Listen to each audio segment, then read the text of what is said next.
Hola, mi nombre es Mirna Solís y yo soy profesora del Centro de Investigación en Biotecnología Aplicada del Instituto Politécnico Nacional. Y el día de hoy vamos a dar una pequeña plática que titulé La importancia del reuso, reciclado y reducción de los residuos, que esto es lo que seguramente has escuchado como las famosas 3 Rs. Los objetivos de esta plática son los siguientes. Uno, primero vamos a ver cuál es la diferencia entre un residuo y un desecho. Segundo, vamos a ver qué es la huella de carbono. Tercero, vamos a ver cuál es la huella ambiental.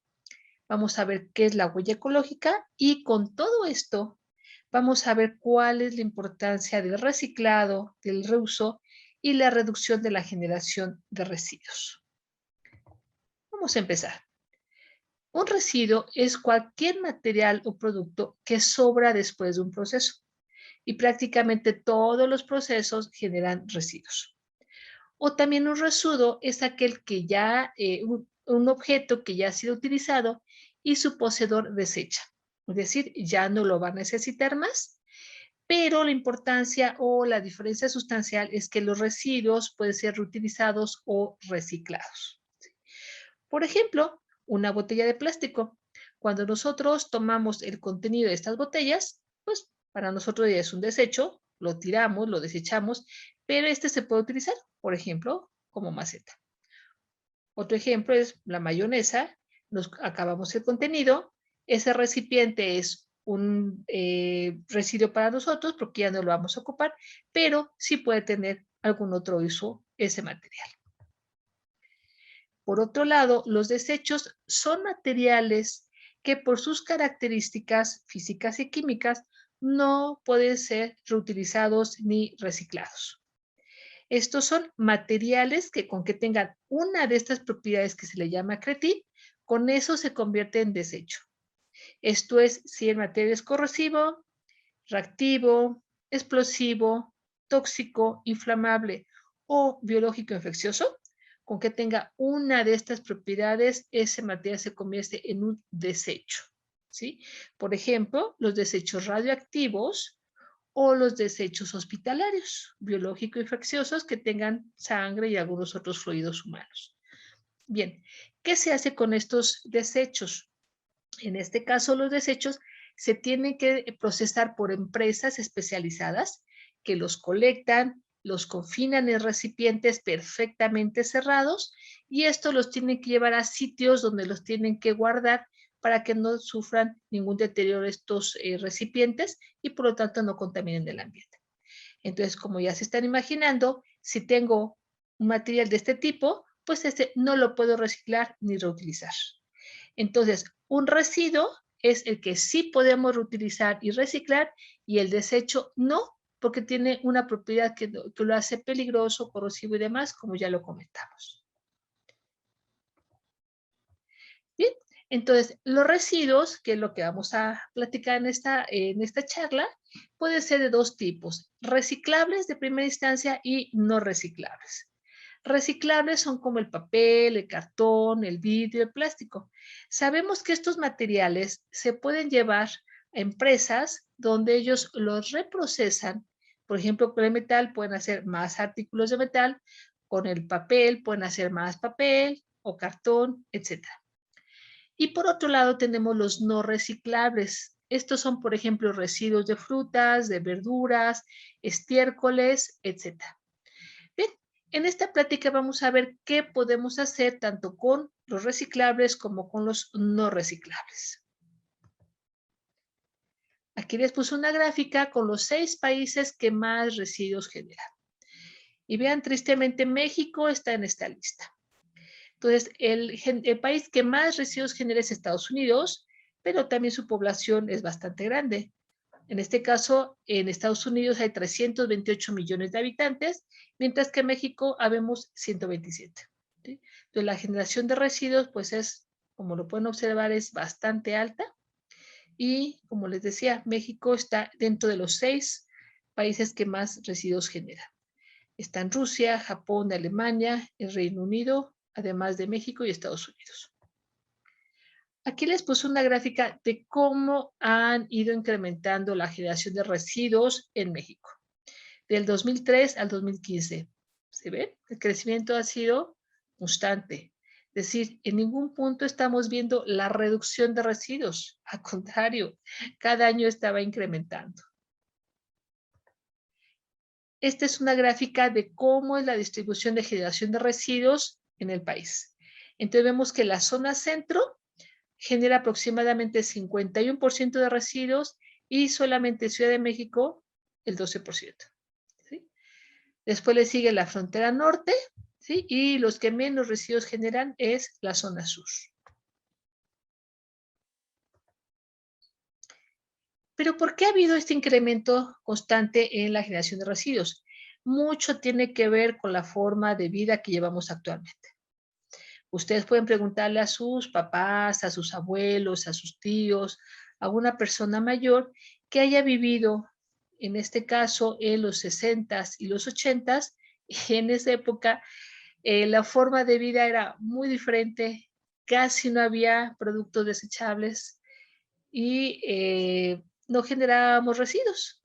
Por ejemplo, lo típico es que en esa época se iba a comprar tortillas, se llevaban servilletas. ¿Sí? Ahora en muchos lados es papel, incluso hasta plástico. Las mamás cuando iban al mercado pues llevaban sus bolsas, ¿sí? Bolsas donde ahí pues colectaban todo el material que estaban comprando, sí, pero no es como ahora que hay mucho plástico. Por ejemplo, los refrescos todos eran en envase de vidrio, retornables, ¿sí? No es como ahora que puro plástico. Por ejemplo, para ir a la escuela nos compraban cantimplora y más valía que nos durara todo el año porque no nos volvían a comprar. Entonces ahí es donde llevábamos el agua todos los días a la escuela. Y había algunos artículos como esta cesta, esta gallinita para ponerle huevo, también no se daban cartón, no se daba plástico. Es más, incluso en alguna época hacían cucuruchos de periódico. Eso es lo que daban, ¿sí? No daban bolsas de plástico. Entonces, eso es lo que había en los 60s, en los 80s. Entonces, realmente era muy poco el material que había desechable. ¿Qué pasa ahora? En los 90s y actualmente en los 2000s, pues ha habido un boom impresionante por el uso de desechables y sobre todo plásticos. Por ejemplo, vamos a comprar alimentos, pues nos lo dan como en la primera fotografía, con un plato de unicel, que el unicel es de los productos que no se puede reciclar ni reutilizar, y además lo cubren con una cubierta de plástico, ¿sí? Ay, a mí me da mucha desesperación cuando voy al mercado y ver que hay gente que hace lo que aparece en la segunda fotografía, que cada cosa que compra va en una bolsa de plástico. ¿Por qué? O sea, no pasa nada si las espinacas se revuelven con las acelgas, con las papas, con los ajos, con lo que sea, ¿sí? Cuando yo voy al mercado llevo mis bolsas reciclables, incluso les he dicho a las personas que despachan, no des plástico. Y lo que me comentan es que la gente se molesta si no les damos plástico, pero realmente ¿qué hay que hacer conciencia? ¿Sí? Pues que se moleste la persona, pero tienes que hacer conciencia que ese plástico le estamos dando un uso de unos cuantos minutos. ¿Por qué? Porque llegamos a casa, vaciamos los productos que compramos y ese plástico va a la basura. Entonces, no tiene ningún sentido estar usando tanto plástico. Otro caso que también a mí me desespera mucho es ir a la panadería y que cada pieza de pan me envuelven en un plástico. ¿Por qué? Y lo mismo, también a las personas que atienden les he dicho, oye, no des plástico, es que se enoja la gente, ¿sí? Pero aquí, ¿qué es lo que importa más? ¿El medio ambiente que estemos cuidando nuestros recursos naturales o que la gente se enoje. Digo, no pasa nada si el azúcar de la concha se le pega a la dona, no pasa nada, ¿sí? Otro ejemplo también son las galletas. Anteriormente todas las galletas venían juntas en una sola bolsa de plástico y dentro de la caja. Ahora, cada galleta o cada 2, 3 galletas vienen en un empaque metalizado y algunas galletas que son las más caras, las más finas, además vienen en un contenedor que tiene la forma precisamente de las galletas, ¿sí? Entonces, ¿para qué queremos todo eso? ¿Sí? Como ya lo comenté anteriormente, las bebidas estaban en plástico, perdón, en vidrio, ahora todo está en plástico. Entonces, es una cantidad impresionante de basura que estamos generando. Cuando vamos al súper, por ejemplo, vemos muchísimos envases como este de yogur desechables. Todo prácticamente desechable. Las tiendas están inundadas de materiales plásticos para un solo uso. ¿Y qué ha pasado ahorita con la pandemia? Con la pandemia, pues lamentablemente ha incrementado mucho más la generación de residuos. ¿Por qué? Porque en alguna etapa de la pandemia, pues pedían que no hubiera consumo de alimentos en local, que todo fuera para llevar, ¿sí? Por eso es que hubo una alta generación de desechables. Ahora yo no entiendo por qué la gente nos lleva sus trastes para que ahí le ponga su comida y ya no necesite el uso de desechables. Cubrebocas, guantes y demás se están generando, ¿sí? Entonces realmente, pues la pandemia nos ha ocasionado bastante problemas porque además está habiendo una generación impresionante de residuos. Bien, pero ¿qué pasa con estos residuos? El problema es que muchas veces los servicios de limpia no son adecuados o la gente no toma las precauciones debidas para llevar sus residuos al bote de basura, los contenedores y tirarlos en el camión de la basura. Hay muchos lugares donde queman la basura, ¿sí? Esto pues además contamina el medio ambiente. Muchas otras personas pues arrojan la basura al medio ambiente. Obviamente esto contamina el suelo, contamina el agua, porque cuando llueve pues obviamente arrastra muchos de estos residuos y obviamente contamina el aire. Por otro lado, si simplemente lo enterramos así nada más, pues también va a haber una contaminación del suelo, del agua. Y pues lamentablemente imágenes como las que aquí les pongo, las vemos en muchos lados del país, en muchos lados, ¿sí? Es muy triste ver que hay lugares muy bonitos donde la gente llega de día de campo, lleva sus artículos que va a consumir y dejan la basura. O sea, ¿por qué? Si todos esos materiales los llevaban en sus bolsas, ¿por qué tienen que dejar su basura? ¿Sí? Entonces, es hacer un poco de conciencia para no ver este tipo de lugares como los de la fotografía. Bien, por otro lado, si nosotros también reducimos la cantidad de residuos, no vamos a necesitar de sitios para hacer rellenos sanitarios, ¿sí? Lamentablemente en México, pues no todos los rellenos sanitarios son de la manera adecuada y más bien son tiraderos, ¿sí? Como estos que aquí les presento. Entonces, estos tiraderos, pues obviamente contaminan también suelo, contaminan agua, contaminan el aire, pero además son focos de infección. Ahí crecen muchos roedores, insectos, virus, bacterias y demás. ¿Cómo es un relleno sanitario? Bien, el relleno sanitario debe tener primero una membrana impermeable en la parte inferior. Esto es porque la basura va a ir generando lo que se le llama los lixiviados, ¿sí? Es un líquido que va escurriendo, que obviamente ese líquido tiene una gran cantidad de materia orgánica, pero además tiene patógenos, ¿sí? Y otro tipo de microorganismos. Entonces, se pone una membrana en la parte de abajo para que colecte los lixiviados. Y además un sistema para que esos lixiviados no se vayan, en este caso, al agua, al drenaje y demás. Se tiene que procesar esos lixiviados. Bien. Conforme va llegando la basura, los camiones de la basura van descargando la basura, esta se debe de cubrir con tierra, ¿sí?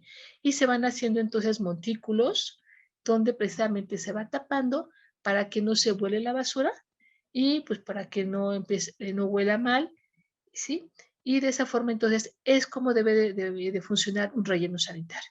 Como les comentaba, lamentablemente en México muchos no son rellenos sanitarios, solamente son tiraderos. Bien, también qué es lo que ha ocasionado una alta contaminación que tenemos actualmente en el mundo. Hemos visto con mucha tristeza que actualmente hemos tenido lluvias torrenciales, hemos tenido granizadas, temperaturas extremadamente altas, como no se habían alcanzado en muchísimos años a lo largo de toda la historia. Y sobre todo eso se están ocasionando por lo que se le llama los gases de efecto invernadero. ¿Qué son estos gases? Bien, estos gases sobre todo están formados por dióxido de carbono, por metano, óxido de nitrógeno, ozono y demás. Si vemos aquí, uno de los gases de efecto invernadero es el dióxido de carbono.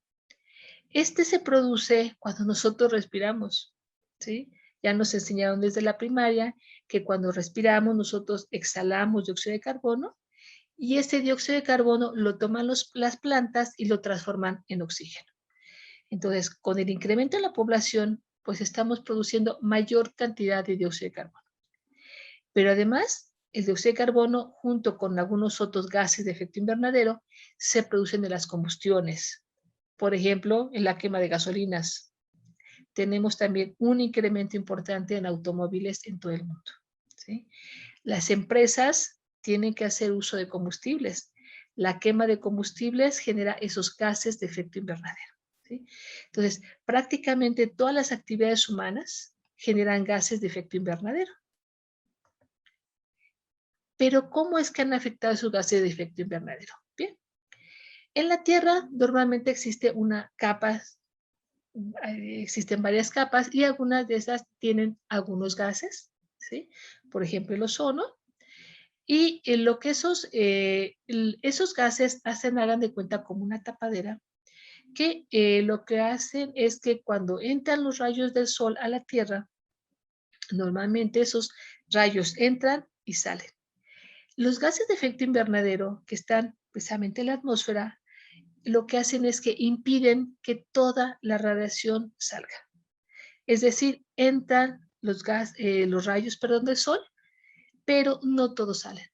Es decir, parte se queda acumulada en la Tierra y por eso es que estamos nosotros teniendo temperaturas mucho más altas, ¿sí? Obviamente, mientras más gases de efecto invernadero tenemos que estén precisamente en la superficie de la Tierra, pues obviamente vamos a tener mucho mayor calentamiento, ¿sí? Por otro lado, también está lo que le llaman la capa de ozono.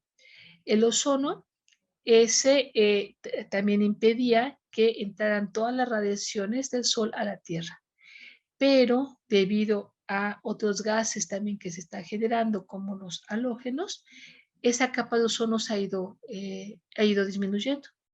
Entonces, por un lado, no tenemos capa de ozono que impida el paso de radiación solar, pero por otro lado tenemos los gases de efecto invernadero que ya una vez que entró esas radiaciones, impide que salgan.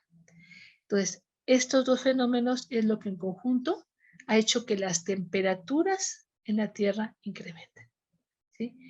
Pero ¿qué es lo que está pasando? Lo que ya comentamos. Gracias a ese calentamiento global que está habiendo en la Tierra, está habiendo muchos fenómenos climatológicos, ¿sí? Además, los glaciares están deshielando, ¿sí? Hay muchas ciudades que están a nivel del mar. Entonces, si los glaciares se siguen deshielando, el nivel del mar va a subir y por lo tanto es muy probable que muchas ciudades desaparezcan, ¿sí? Pero además, como ya lo comentamos, está habiendo lluvias torrenciales, está habiendo granizadas, está habiendo tsunamis, está habiendo temblores, está habiendo una gran cantidad de fenómenos, como no había habido antes. Ok, con todo esto que ya platicamos, vamos a pasar a ver qué es la huella de carbono. La huella de carbono es una medida del impacto que provocan las actividades del ser humano en el medio ambiente. y se determina según la cantidad de emisiones de gases de efecto invernadero que se producen. Es decir, como ya lo comenté, para cualquier actividad humana, ¿sí? Cualquiera que ustedes piensen, va a haber siempre generación de gases de efecto invernadero. Entonces, la suma de todos ellos, ajá, la suma de todos los impactos que estamos provocando es la huella de carbono. Vamos a pensar, por ejemplo, para la fabricación de papel. ¿Qué es lo que tenemos que hacer? Pues un camión tiene que ir al bosque, talan el árbol, se lo llevan a la maderería, en la maderería pues lo cortan, ¿sí? Después de ahí se va a las empresas que hacen precisamente la fabricación del papel, ¿sí? Aquí tenemos nosotros entonces un consumo energético, ¿sí? Tanto gasolina, en las empresas hay generación de residuos, que esos residuos también hay que ver cómo se procesan, ajá. Energía eléctrica, agua, hasta la producción de papel. Entonces, todo eso se va sumando y es lo que se le llama la huella de carbono. Entonces, todas las actividades humanas generan, en este caso, algún tipo de impacto y es la huella de carbono. Aquí encontré una tabla bastante interesante. ¿Qué pasa cuando nosotros reciclamos en lugar de procesar todos los artículos que requerimos desde cero? ¿Sí? Por ejemplo, las hojas de papel, como ya lo comenté, en la segunda columna son las emisiones de CO2 si es que este se hace un material desde nuevo. Y en la tercera columna son las emisiones si se fabrica un artículo, pero a partir de materia reciclada. Es decir, para producir hojas de papel, la producción de CO2, kilogramos de CO2 equivalentes, será 2.58 por cada kilogramo de hoja de papel. Pero vean, si esas hojas de papel se hacen a partir de papel que ya hemos utilizado, la generación nada más es de 1.62. ¿Sí? Lo mismo pasa con las revistas. Si se hace a partir de todo material nuevo, la generación de dióxido de carbono es de 2.86, pero si es reciclado ya nada más es de 1.49. Las botellas de PET, sí se hacen a partir, en este caso, de extracción de petróleo, ese petróleo se lleva a la refinería, de la refinería se lleva a la petroquímica, se elabora el monómero, después de ahí se lleva a otra empresa que hace el polímero y después se lleva a la empresa que lo que hace es ya formar la botella y finalmente se lleva a las embotelladoras, ¿sí? A las empresas que van a vender producto en plástico. ¿Sí? Entonces también es un proceso bastante largo y requiere muchas etapas donde se necesita energía. Entonces, si se fabrican botellas de PET desde nuevo, la generación de dióxido de carbono es de 6.94, pero si es a partir de reciclado, baja a 4.21. En el aluminio, si se hace a partir de nuevo, es de 25.3, pero si es reciclado, 2.92. Un recipiente de vidrio, también si se hace a partir de material nuevo, es de 0.87, pero si es reciclado de 0.49. Entonces, con esto aquí estamos viendo con números que si nosotros tenemos la cultura del reciclado, vamos a disminuir la cantidad de gases de efecto invernadero que estamos produciendo. Bien, ¿qué es la huella ambiental? La huella ambiental es una medida multicriterio del comportamiento ambiental de un bien o servicio a lo largo de su ciclo de vida. Entonces, la huella de carbono, estábamos viendo desde que se fabrica el artículo, pero se ve como cantidad de dióxido de carbono que se estaría emitiendo para su fabricación o para su uso, ¿sí? En este caso, es todo el comportamiento a lo largo del ciclo de vida. Ve las materias primas, su producción, su uso, residuos, etc. ¿Sí? Por ejemplo, en el caso del plástico, como ya lo comentamos en la botella de plástico, ya que una vez que ya se obtuvo la botella, que ya se llenó con en este caso el líquido que vamos a consumir, después de ahí es en lo que se traslada a la casa, eh, porque sigue habiendo más costos, por ejemplo, después consumimos, en este caso, el líquido de la botella y lo desechamos.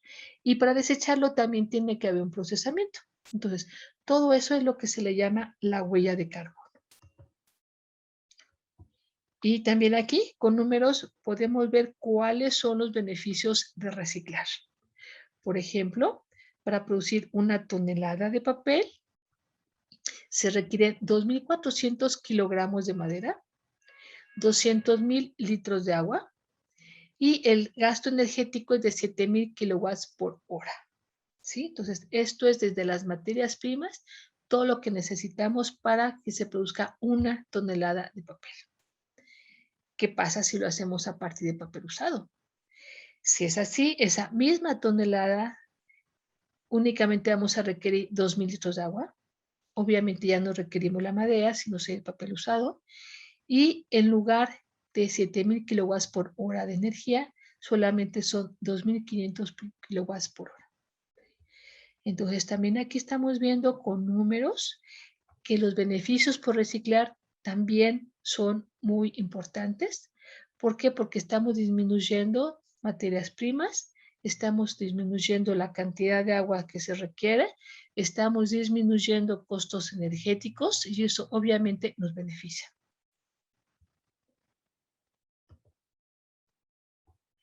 Aquí también encontré una tabla que me llamó mucho la atención, de cuántos son los reusos que se le tiene que dar a un artículo para igualar el impacto ambiental, ¿sí? Por ejemplo, el polipropileno, que es de que comúnmente hacemos las bolsas, habría que darle 45 reusos para que se equilibre, por así decirlo, el impacto ambiental. ¿Y cuántos usos le damos? 1. Tal vez algunas personas sí reutilizan sus bolsas, las utilizan varias veces, pero la gran mayoría, lamentablemente, es un solo uso. Vean, al PET, del material del cual están fabricadas las botellas, habría que darle 84 reusos para equiparar con el daño ambiental. ¿Sí? No conozco a nadie que le haya dado 84 usos a su botella de PET. ¿Sí? Y otra vez, lamentablemente, casi son artículos de un solo uso. El papel habría que darle 43 reusos, por ejemplo. ¿Sí? Entonces, creo que aquí va quedando claro cuál es la importancia precisamente de que reciclemos, reutilicemos y sobre todo que reduzcamos la cantidad de residuos que estamos generando. Bien, ¿y qué es la huella ecológica? La huella ecológica es el total de la superficie, en este caso del planeta Tierra, ecológicamente productiva, necesaria para la producción de los recursos consumidos por un ciudadano. Es decir, desde que una persona nace hasta que la persona muere, ¿qué cantidad de área de la tierra necesitaríamos? Es decir, para producir los alimentos, para producir las fibras para el vestido, forrajes para el ganado, plástico, metales, concreto y demás para hacer la casa, etc. Entonces, es el área que necesitaría una persona para tener todo lo necesario para que pueda vivir. ¿Bien? Entonces, en promedio, viendo los habitantes que tenemos en la Tierra y el área que tenemos en la Tierra, el promedio es de 1.8 hectáreas por persona. ¿Sí? Esto es, si nos repartíamos el planeta Tierra entre toda la gente, nos tocaría de 1.8 hectáreas. Pero aguas, aquí hay que ver que hay regiones que son, por ejemplo, los desiertos, que esos no nos van a ayudar a producir alimentos, ni mucho menos. Bien, para que se dé una idea de qué es esto de la huella ecológica, por ejemplo, en Estados Unidos, por el nivel de vida que llevan en Estados Unidos, donde allá pues la tecnología es algo que está prácticamente en todos los hogares, obviamente la fabricación de todos los productos electrodomésticos, por ejemplo, computadoras, celulares, allá hay muchos edificios inteligentes, consumo de energía eléctrica es altísimo en Estados Unidos. Entonces, la huella ecológica en Estados Unidos es de 9.5 hectáreas por persona. Como ya lo comenté, si dividiéramos el planeta Tierra nos tocaría de 1.8, pero para llevar el nivel de vida de Estados Unidos sería 9.5 hectáreas. Es decir, de dónde vamos a sacar más planeta Tierra para que podamos seguir existiendo. Y en México es de 2.4 hectáreas por persona. Es decir, que no nos alcanzaría el planeta Tierra para llevar el nivel de vida que llevamos actualmente. Entonces, tenemos, como ya lo comenté, que reducir, reutilizar y reciclar los residuos. ¿Sí? Porque si no, no vamos a tener otro planeta Tierra donde nosotros podamos llevar el nivel de vida al que estamos actualmente acostumbrados a tener. Bien, entonces aquí es, ¿qué hacemos? Reducir, reutilizar, reciclar.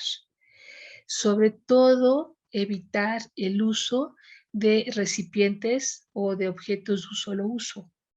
Como ya lo comenté, la botella la puedes usar muchas veces, ¿sí? Las bolsas de plástico, si no las necesitas, no las utilices. Lleva tus bolsas reciclables.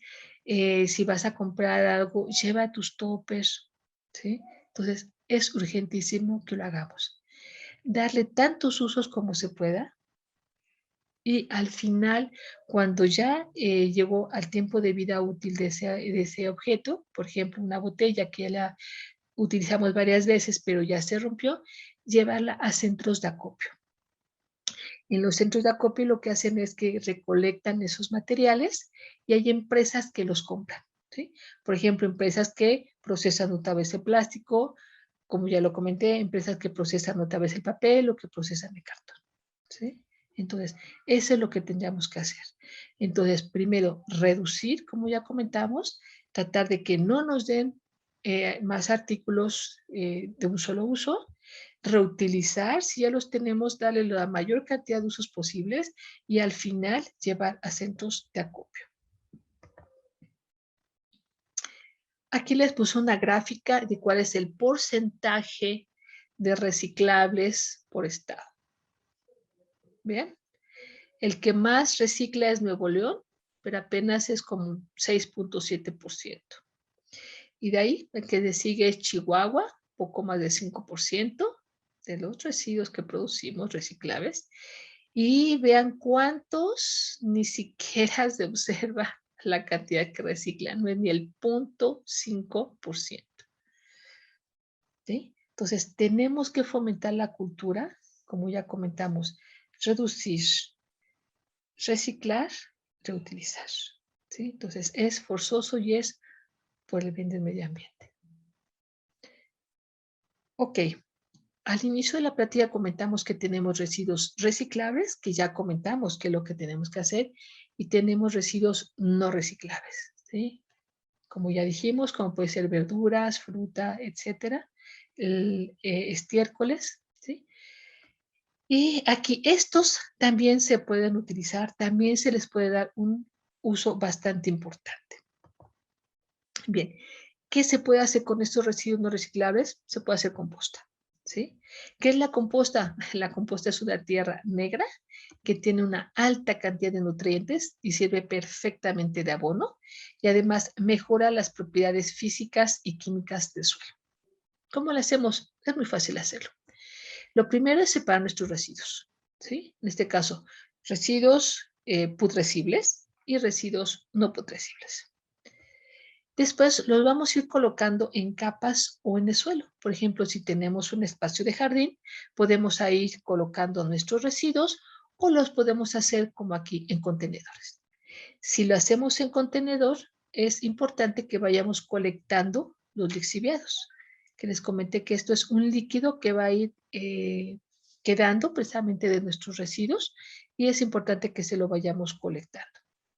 Ok. Bien, ¿qué es lo que vamos a hacer? Pues vamos a ir echando nuestros residuos vegetales y los vamos a ir cubriendo con tierra. Hay algunas personas que creen que si hacen esto se van a generar malos olores o va a tener roedores, etc.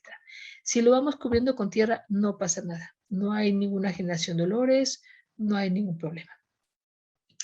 Algo importante es que tenemos que ir humedeciendo semanalmente, ¿sí? Entonces, al inicio del proceso, como ya lo comenté, se van a producir los lixiviados, pero después tenemos que ir humedeciendo. ¿Por qué? Los que van a ir descomponiendo estos residuos son tanto bacterias como algunos otros microorganismos, pero además también lombrices, ¿sí? Hay algunas personas que creen que las lombrices son malas. No, al contrario. Las lombrices nos ayudan precisamente a procesar estos residuos. De hecho, las lombrices solamente van a consumir material muerto. Es decir, las lombrices no van, en este caso, a dañar las raíces de la planta viva. Las lombrices lo que hacen es que consumen material ya muerto, ¿sí? En este caso, nuestros residuos. Entonces, es muy bueno que si nosotros observamos en nuestra composta lombrices, excelente. ¿Por qué? Porque la lombriz, por su tamaño, va a consumir más residuos que lo que haría una bacteria. Bien, entonces por eso es que hay que estar humedeciendo semanalmente, precisamente para que las bacterias y las lombrices tengan suficiente agua, ¿sí? Y por otro lado, también es importante airear. O sea, cuando nosotros agregamos más residuos, es bueno que nosotros lo volteemos, así se llama, hacer un volteo para que entre aire. ¿Por qué? Porque nuestros microorganismos y las lombrices son aeróbicas, es decir, requieren oxígeno. Incluso se puede, hay un truco precisamente para que no se compacte tanto la basura y que impide el paso del oxígeno, es mezclar, por ejemplo, con hojas secas, con acerrín, con pasto, etc. Eso va a impedir que la basura se apelmace y va a haber entrada de aire. Bien, entonces, ¿qué es lo que tenemos que hacer? Nos dijimos, podemos ir colocando nuestros residuos en contenedores o colocarlo directamente en el suelo, los vamos a ir tapando con tierra y los vamos a ir humedeciendo. Y al final, aproximadamente, dependiendo de las condiciones climatológicas y demás, entre 2 y 4 meses vamos a tener tierra negra. Esta se puede utilizar para los jardines, para macetas, para lo que ustedes quieran, ¿sí? Entonces, esta tiene una alta cantidad de nutrientes, como ya lo comenté, pero además mejora las propiedades del suelo, ¿sí? Eh, aumenta la retención de agua, hace que el suelo sea más poroso, por lo tanto es más fácil que las raíces de las plantas se extiendan, etcétera. Bien, entonces, esto es también lo que podemos hacer, ya dijimos, con nuestros residuos que no son reciclables. Entonces, podemos procesar de esta forma residuos no reciclables y residuos reciclables. Bien, entonces, ¿qué es lo que tenemos que hacer? Como ya lo dije, uno, reducir o evitar el uso de bolsas de plástico y material de un solo uso. ¿Sí? Que dijimos que eso es lo que más nos está afectando, que el uso que le damos son minutos, ¿sí? En cambio, todo ese material dura años en el medio ambiente para que se descomponga, ¿sí? Y ocasiona muchos problemas de contaminación. Yo creo que todos hemos visto videos donde se ven las playas cubiertas de plástico, donde se ve, en este caso, lamentablemente, animales que han consumido pues plástico pensando que es alimento, ¿sí? Entonces estamos dañando tanto al planeta como a los seres vivos. Por otro lado, ya dijimos reutilizar, si ya tenemos los productos, los artículos en casa, pues reutilizar todo lo que se pueda, ¿sí? La bolsa, utilizarla varias veces hasta que se rompa. Las botellas, todo lo que tenemos, reutilizarlos. No usar productos desechables, como ya lo comenté, ¿sí? Llevar nuestros recipientes para comprar alimentos. Entonces, podemos llevar tranquilamente nuestros toppers si vamos a ir por unos ricos tacos, por ejemplo, que es lo que nosotros hacemos. Cada que vamos a comprar, nos llevamos nuestros toppers, ¿sí? Nos ponen ahí todo lo que se necesita y no tenemos que llevar desechables. Por otro lado, también es una buena práctica comprar cosas usadas, por ejemplo, muebles, herramientas, etcétera, ¿sí? Incluso, pues ustedes saben que hay antigüedades que son muy valiosas, ¿sí? Por ejemplo, si vamos a, necesitamos una mesa, pues no necesariamente tiene que ser una mesa nueva, puede ser una mesa ya usada que alguien por alguna razón ya no utiliza, es un residuo para esa persona, pero ya se invirtió para hacer la fabricación de esa mesa. Entonces, nosotros podemos comprar la mesa, con lo cual se reduce, en este caso, tal vez el costo energético, se reduce la huella de carbono y todo lo que ya platicamos, y le estamos dando otro uso a ese mueble, ¿sí? o como ya lo comenté, herramientas, artículos electrodomésticos, etcétera, ¿sí? Por ejemplo, con la ropa usada, podemos usarla para limpiar, trapos para limpieza, o para hacer una camiseta a la mascota, no sé, en fin. O sea, aquí lo importante entonces es que nosotros, artículos que ya están fabricados, artículos que ya requirieron el uso de materia prima, que ya generaron una huella de carbono, pues darles el mayor uso posible para que ya no tengamos que comprar todo desde nuevo y hacer todo desde nuevo, ¿sí? Por otro lado, hay que hacer también un ahorro de energía. Sabemos que casi todas las fuentes de energía que estamos utilizando actualmente provienen de petróleo, ¿sí? ¿Se están haciendo estudios para usar fuentes renovables de energía? Sí, pero el porcentaje de energía que estamos obteniendo de esas fuentes es todavía muy bajo. Entonces aquí hay que tratar de reducir menor uso de vehículos. Ya también comentamos que los vehículos además producen gases de efecto invernadero. Uh-huh. Separar residuos, como ya lo comenté, llevar a centros de acopio, ¿sí? Son algunas de las acciones que podemos hacer. Y bueno, no lo puse aquí, pero también algo muy, muy importante que tenemos que hacer es reforestar.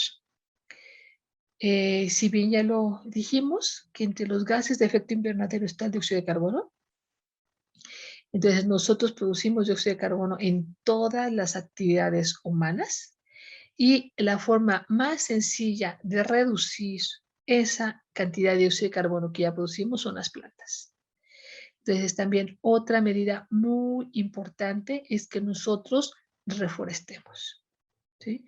Si nosotros reforestamos, hacemos que precisamente los árboles, las plantas capten partes de dióxido de carbono, ¿sí? Lo conviertan en oxígeno, pero sobre todo lo más importante, que se reduzca la cantidad de ese gas de efecto invernadero. Otra vez, ¿qué tenemos que hacer? Reducir, reutilizar, reciclar. Las 3 R's, ¿sí? Entonces, es una tarea que depende mucho de nosotros de que podamos hacerlo. Como ya dijimos, no artículos de un solo uso. Si ya tenemos los artículos, utilizarlos. Si no los vamos a utilizar, pues ponerlos a la venta, si son artículos que todavía sirven, o llevarlos a centro de acopio, reciclar, ¿sí? Por otro lado, consumir artículos que ya se fabricaron, que nos pueden servir, entonces, para que no todo sea desde nuevo. Bien, entonces, como conclusiones, entonces, el reciclar, reducir y reutilizar trae los siguientes beneficios. Uno, ahorro de materiales. ¿Por qué? Porque ya lo comentamos, cada material que se procesa está produciendo dióxido de carbono, está produciendo un consumo de energía, ajá, está impactando la huella ambiental y la huella ecológica, ¿sí? Tendremos reducción de contaminación si nosotros reciclamos, reutilizamos y reducimos. Reduciríamos la necesidad de terrenos para rellenos sanitarios. ¿Sí? Si es menor la cantidad que estamos de basura que estamos desechando, pues obviamente no necesitamos tantos rellenos sanitarios. Hace pocos años cerraron un relleno sanitario en Ciudad de México y construyeron otro en la carretera que va de Ciudad de México hacia Puebla. Pero aquí la inversión fue bastante alta. Uno, porque tuvieron que ponerle concreto a la carretera para soportar el peso de los camiones. Pero ahora además los camiones recorren mucho más kilómetros. Entonces es más desgaste en maquinaria, más consumo de gasolina, más generación de gases de efecto invernadero, ¿sí? Entonces es importante que nosotros también veamos esta parte, ¿sí? Que se tenga que reducir la necesidad de terrenos para hacer rellenos sanitarios, ¿sí? En alguna plática que nos dio una persona alemana, comentaba que, por ejemplo, en Alemania, cuando compran artículos, por ejemplo, como televisiones, cosas así, lo que hacen es que los empaques los vuelven a llevar otra vez a las tiendas, ¿sí? ¿Por qué? Porque es un material que se puede reutilizar, que está limpio, no se ha contaminado con ninguna otra cosa y le pueden dar varios usos, ¿sí? Y también comentaba que ellos también tienen la cultura de la producción de composta, y de tal forma que la generación de residuos que ellos tienen y lo que tiran a la basura es muy poco. Incluso también nos comentó algo interesante, es que la gente pues pone su basura afuera de sus casas, como lo hacemos aquí en México, pasa el camión, pesa la basura y dependiendo cuánta basura es la que están tirando, es el cobro que les hacen. ¿Sí? Entonces, de esa forma, yo creo que a todo el mundo cuando nos cobran multas o cosas así, es cuando entonces entendemos y reducimos. En este caso, si lo hicieran de esa forma, pues reduciríamos la cantidad de basura que estamos generando. Entonces, de esa forma es que ellos, como ya lo comenté, muchos artículos, los empaques y demás, los llevan otra vez a las tiendas, hacen su composta, de tal forma que la cantidad de basura que tiran es mínima. ¿Sí? Entonces, eh, eso también es uno de los beneficios precisamente por estar reciclando y demás. Por otro lado, puede generar fuentes de empleo. También tuvimos la oportunidad de escuchar a una persona de Brasil, una ciudad, se llama Curitiba, comentaba que allí en esa ciudad tienen más de 60 centros de acopio. ¿Sí? Donde les llega precisamente el material, como ya comenté, vidrio, papel, plástico, etcétera. Y estas personas que trabajan en esos centros de acopio, pues lo que hacen es que separan la basura y pues hay empresas que ya llegan y las compran. ¿Sí? Entonces, imagínense, ese sería otro beneficio. ¿Sí? Allí en Curitiba, precisamente, también tienen una política bastante importante de estar haciendo conciencia de que la gente separe la basura. De tal forma que los residuos reciclables no se combinan con los residuos no reciclables. ¿Sí? Entonces, eso pues permite que la gente trabaje en mejores condiciones. En alguna ocasión tuve la oportunidad de ir a un relleno sanitario aquí en México donde estaban haciendo separación de basura. Pero como desde origen, es decir, en las casas, no se ha fomentado la separación de basura, pues llegaba toda revuelta. Entonces, realmente, pues fue muy triste ver que estaban las personas, es una banda, el camión descarga la basura, hay personas a los lados de la banda y van separando los reciclables. Entonces, realmente es muy triste en qué condiciones trabaja esta gente, porque huele muy mal, ¿sí? Los residuos están contaminados porque van todos revueltos, ¿sí? Entonces, yo creo que aquí también parte de lo que se tiene que hacer es fomentar muchísimo la separación de residuos, ¿sí? En algunos lados, afortunadamente ya lo están haciendo. El camión de la basura pasa diferenciado. Unos días recolecta los reciclables y otro día los no reciclables. De esta forma, entonces, ya no se contaminan. Es más fácil el poder reciclar, en este caso, los reciclables, ¿sí? Y podrían hacerse, pues, también campañas para crear centros de compostaje, ¿sí? Eh, sí hay algunos centros de compostaje aquí en México, son muy pocos, pero sí hay algunos centros. Entonces, este es algo también que sería importante que se hiciera, separación de basura, de tal forma que los reciclables sea más fácil precisamente el que se puedan reutilizar, que se puedan reciclar, y por otro lado, que los putrescibles se puedan aprovechar para hacer la generación de compostas. Bien, otro punto es que habría un ahorro importante de energía. ¿Sí? Como ya comentamos, si no producimos todos los artículos desde cero, estaríamos ahorrando mucha energía que podríamos ocupar para otra cosa o para el futuro. Se reducirían las emisiones de gases de efecto invernadero, como ya lo comentamos.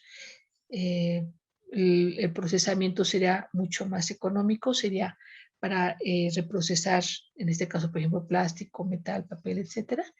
Se requeriría menos material, se requeriría menos tiempo, menos combustible y por lo tanto menos generación de gases de efecto invernadero. Y finalmente tendríamos muchos beneficios ambientales, sociales y económicos para todos. ¿Sí?